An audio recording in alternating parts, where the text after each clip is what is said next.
Franciscus Xaverius Ruteng. Kali ini saya akan membahas materi yang berjudul Ragam Gejala Sosial dalam Masyarakat Multikultural.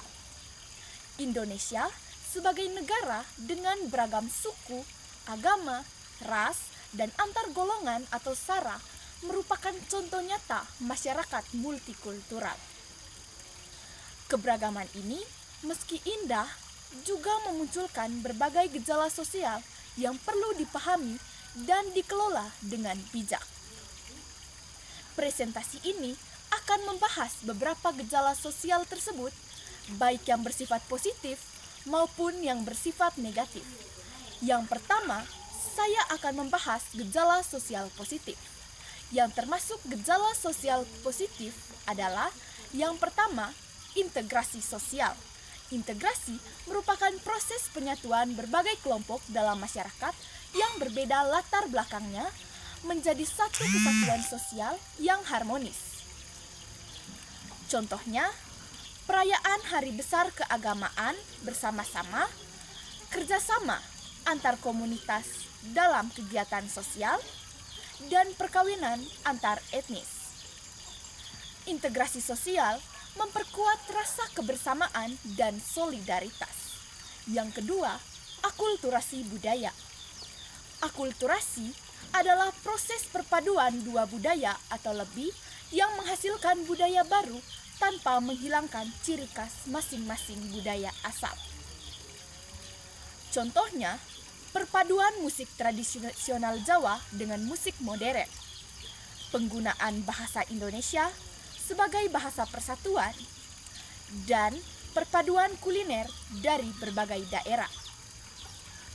Akulturasi memperkaya khazanah budaya nasional.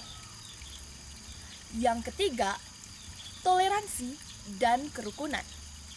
Toleransi dan kerukunan antar umat beragama dan antar kelompok merupakan kunci utama terciptanya kedamaian dan stabilitas sosial.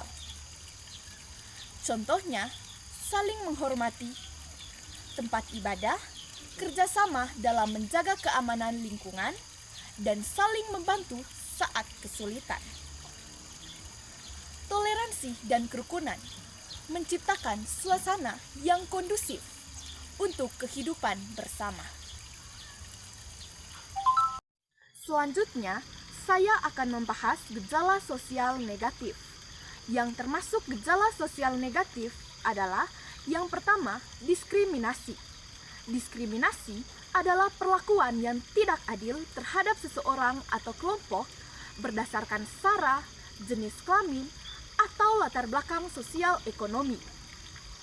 Contohnya, kesulitan mendapatkan pekerjaan karena agama, pengucilan sosial terhadap minoritas, dan penghinaan berbasis sara di media sosial.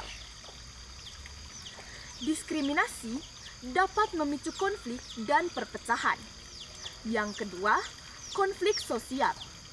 Konflik sosial adalah pertentangan antar individu atau kelompok dalam masyarakat yang disebabkan oleh perbedaan kepentingan, nilai, dan norma. Contohnya, kerusuhan antar etnis, perselisihan antar agama, dan konflik agraria.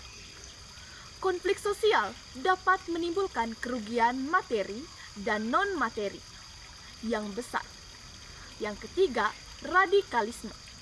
Radikalisme adalah paham atau aliran yang menginginkan perubahan sosial secara cepat dan drastis, seringkali dengan cara kekerasan. Contohnya, terorisme, aksi anarkis, dan penyebaran paham intoleransi. Radikalisme mengancam keamanan dan ketertiban umum. Yang keempat, asimilasi yang tidak seimbang. Asimilasi yang tidak seimbang terjadi ketika satu kelompok budaya mendominasi kelompok budaya lain, sehingga budaya minoritas terpinggirkan atau hilang. Ini dapat menyebabkan hilangnya keanekaragaman budaya dan rasa identitas kelompok minoritas. Masyarakat multikultural menyimpan potensi besar untuk kemajuan dan kesejahteraan bersama. Namun, gejala sosial negatif dapat menghambat potensi tersebut. Oleh karena itu, pentingnya bagi kita untuk memahami ragam gejala sosial ini, mengembangkan sikap toleransi dan saling menghormati, serta berupaya aktif mencegah dan mengatasi gejala sosial negatif. Dengan demikian, teman-teman, kita dapat menciptakan masyarakat multikultural yang harmonis, damai, dan sejahtera.